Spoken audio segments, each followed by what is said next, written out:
Olá pessoal, sejam bem-vindos em mais uma aula hoje sobre o sistema nervoso. Para quem não me conhece, eu sou o professor Dr. Josian Galucci da Frota e hoje a gente vai ver a anatomia e a função do sistema nervoso. Nós vamos entender um pouco melhor como é que é o encéfalo, que é formado pelo cérebro, o cerebelo, sobre o sistema nervoso simpático, parasimpático, o sistema nervoso autônomo e até mesmo o ato reflexo. Antes de iniciarmos, pessoal, se inscreva no canal. E se você não está com tempo de assistir esse vídeo, favorita ele, coloque em favorito para você assistir depois. E no final, se você gostar desse vídeo, não esqueça de dar seu like e compartilhar com os colegas. Vamos lá, pessoal!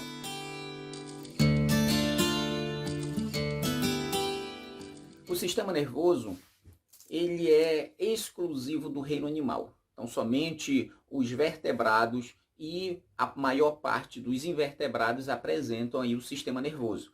Então, dos invertebrados, somente os poríferos não apresentam aí sistema nervoso, porque eles são formados a partir de uma união de células, tá? Não formam tecidos, não formam órgãos. O restante dos animais apresentam um sistema nervoso. E o sistema nervoso, ele é formado por três funções: a função sensitiva, a função integradora e a função motora. A função sensitiva é aquela que recebe estímulos tanto externos como internos.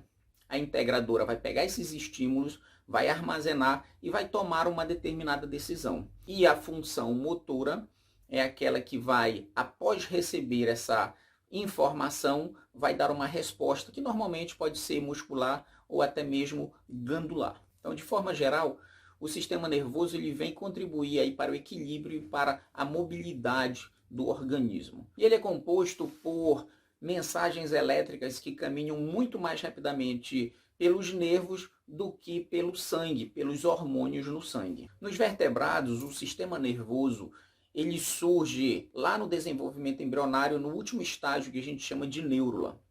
Nesse estágio que surge a notocorda e o tubo nervoso, o tubo neural. Então, o sistema nervoso ele se forma do tubo neural. O sistema nervoso apresenta aí uma célula bem conhecida que se chama neurônio. Então, os neurônios eles são formados pelo axônio, pelo corpo celular, que apresenta o núcleo, e pelos dendritos. E é por meio desse neurônio que os impulsos nervosos eles passam. O impulso nervoso que ele se dá pela alteração, aí, pela entrada de sódio e saída aí de potássio durante o impulso nervoso. No axônio existem as células de Schwann, também chamados de oligodendrócitos, e é por meio desse axônio que os impulsos elétricos eles passam, tá? Por meio da bainha de mielina, que funciona como isolante, aumentando e muito a velocidade do impulso nervoso. Existem também os dendritos, tá? Localizados aí nas extremidades do neurônio, que também são chamados de neurofibras ou fibras nervosas, que vão permitir aí a sinapse, a passagem das informações. A sinapse nada mais é do que a passagem do impulso nervoso por meio de substâncias.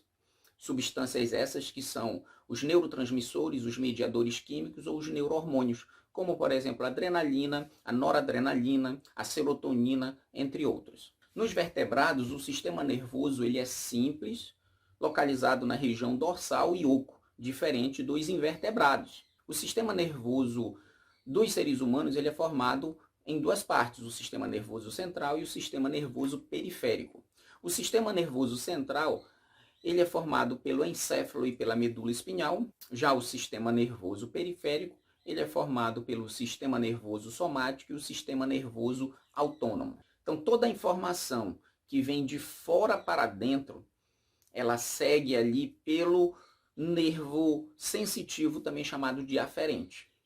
Então, essa informação se chama informação aferente. Já a informação que é dada como resposta no sistema nervoso central para a periferia, ela vai pelo neurônio eferente, também chamado de neurônio motor. Então, essa informação se chama eferente.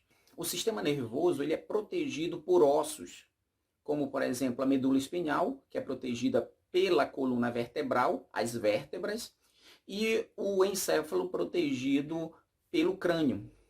No crânio existe ainda a parte mais interna, que são as meninges, formada pela dura mater, aracnoide e a pia mater. Então todos esses órgãos vão proteger o sistema nervoso. No desenvolvimento embrionário, o encéfalo ele vai sofrendo diferenciações. Surgem 3 dilatações. O cérebro ele vai se formar em cérebro anterior, cérebro médio e cérebro posterior. O anterior ele é chamado de prosencéfalo, o médio de mesencéfalo e o posterior de robencéfalo. Estes vão se subdividir ainda mais. O anterior ele é chamado de telencéfalo e dielencéfalo, e o robencéfalo ele é chamado de metencéfalo e mielencéfalo, com a função dessas partes do cérebro formar as várias regiões do sistema nervoso. Como, por exemplo, o telencéfalo vai formar os lobos olfatórios e os hemisférios cerebrais. Já o dielencéfalo vai formar o tálamo, o hipotálamo e a neurohipófise. O mesencéfalo vai formar os lobos ópticos. O metencéfalo vai formar a ponte de Varolho e o cerebelo. E o mielencéfalo vai formar os bulbos raquidianos. Então, todas essas regiões são formadas por essas 3 dilatações inicialmente no desenvolvimento embrionário.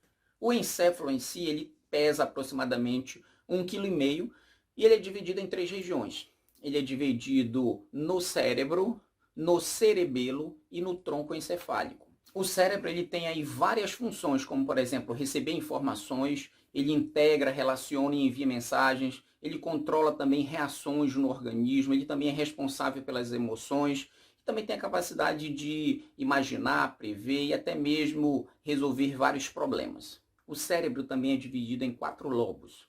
O lobo frontal, o lobo parietal dividido em 2, o lobo occipital aqui na região de trás e o lobo temporal. Todos esses lobos, eles vão integrar e vão interpretar aí mensagens. Deixa eu colocar uma imagem aqui para vocês e vamos acompanhar. Então observe essa imagem. Existe uma área que é responsável pela fala, pela visão, pelo paladar, pelo motor, pelo desenvolvimento do corpo aí, pela audição. Então existem várias regiões do nosso cérebro, cada uma tem uma função que vai permitir aí o perfeito funcionamento do nosso organismo. Então nós temos o cerebelo, que está localizado na região posterior aí do encéfalo. Ele tem várias funções, como por exemplo, coordenar movimentos do corpo, manter a postura, o equilíbrio, o tônus muscular e até mesmo é responsável pela memória de movimentos rotineiros. É ele que é afetado quando você ingere bebida alcoólica. Bebida alcoólica em uma dosagem muito elevada vai prejudicar os movimentos, o equilíbrio da pessoa, afetando diretamente o cerebelo. Em relação à medula espinhal, ela é protegida aí pela coluna vertebral e ela é formada aí por nervos cranianos do pescoço para cima e nervos raquidianos do pescoço para baixo. Então os nervos cranianos, eles vão sair ou do cérebro ou do início da medula espinhal ali no pescoço, e eles são em torno de 12 pares. Já os nervos raquidianos do pescoço para baixo são chamados de nervos espinhais ou nervos raquidianos, está em torno de 31 pares. A medula espinhal ela pode sofrer problemas. Então, se de repente ocorrer uma alteração, uma deformidade, um corte, uma lesão na parte inferior da medula espinhal, a pessoa vai adquirir um problema que a gente chama de paraplegia. Ela vai perder os movimentos das pernas. Essa lesão alcançando uma região mais superior da medula espinhal, a pessoa vai adquirir tetraplegia, vai ficar sem os movimentos dos membros superiores e dos membros inferiores. Foi o que aconteceu aí com, por exemplo, aquele ator famoso que fazia o Super-Homem, que com uma queda de cavalo ele perdeu os movimentos aí dos membros. Em relação ao sistema nervoso periférico, a gente tem o sistema nervoso somático e o sistema nervoso autônomo. O sistema nervoso somático, ele é regido por movimentos voluntários diretamente aos músculos esqueléticos. Então, os movimentos que você consegue dominar. Já o sistema nervoso autônomo é regido por movimentos involuntários, você não domina. E ele vai diretamente para alguns órgãos, como por exemplo os músculos lisos e os músculos cardíacos, que você não domina, você não tem ali ação sobre eles. Nestes vão estar inclusos o sistema nervoso simpático e o sistema nervoso parasimpático. O sistema nervoso simpático ele é ativado em situações de estresse. Então, normalmente em reações de luta e fuga, permitindo aí que o seu coração ele aumente os seus batimentos, as pupilas dos seus olhos ali dilatem. Então, todos esses movimentos que requerem um pouco mais de habilidade, eles são coordenados pelo sistema nervoso simpático. Já o sistema nervoso parasimpático, ele é regido, ele é ativado por uma situação de calmaria, já uma resposta após ter passado aquela situação de luta e fuga. Vou colocar uma imagem aqui do sistema nervoso simpático e do sistema nervoso parasimpático para que vocês acompanhem aí as reações promovidas por esses dois sistemas.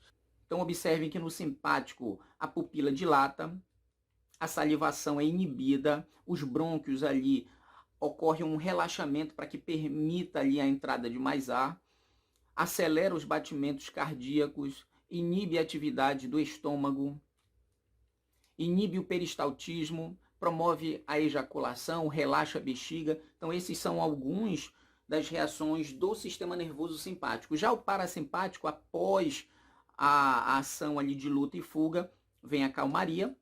Então a pupila ela volta ao seu estado normal, a salivação ela é estimulada, os brônquios também voltam ao seu estado normal, reduz o batimento cardíaco, estimula ali a vesícula a produzir novamente a bile, estimula o peristaltismo. Então esses são algumas das reações causadas pelo sistema nervoso simpático e o sistema nervoso parasimpático. E aí a gente tem por último o ato reflexo, também chamado de arco reflexo, que nada mais é do que um movimento involuntário de resposta ao sistema nervoso, e que muitas vezes é inato. Então a pessoa já nasce com aquela resposta. E no ato reflexo nós temos alguns exemplos, como por exemplo a flexão de perna aí de um recém-nascido quando ele recebe uma cócega. Então uma resposta inata, já nasceu com aquilo. Nada mais é do que uma defesa. Uma outra seria aquele toque que alguém dá ali embaixo da sua patela, naquele músculo embaixo da sua patela, e o seu joelho, a sua perna involuntariamente se movimenta para frente. Então isso a gente chama de arco reflexo ou ato reflexo. Isso também está ligado ao sistema nervoso. Então galera, se você ainda não é inscrito no canal, se inscreva para poder receber aí todas as informações semanalmente. Não esqueça de clicar no sininho para poder ativar aí e toda semana lhe avisar de que tem vídeo novo. Se você gostou desse vídeo, dê seu like, assim vai estar me incentivando a produzir novos vídeos, além de promover um debate sobre esse assunto, aumentar o conhecimento da galera aí sobre esse tema. Então desde já, muito obrigado pessoal, aguardo vocês no próximo vídeo. Falou!